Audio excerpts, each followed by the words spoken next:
Hoe is je hoofd? Die heeft een beetje achter. Heel klein beetje. Ja, dat is goed. Nee, nog ietsjes verder.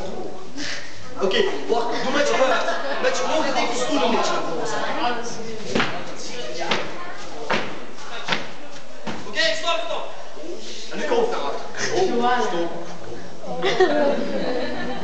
Stop. Naar achter? Ja, nee, die andere. Oh, hier achter. Oh, die is water. Ja, nee, is niet weer bonnen. Spoel hem maar goed eruit. Oh, dat voelt lekker aan je, Tony. Tony, ga je plassen, hè?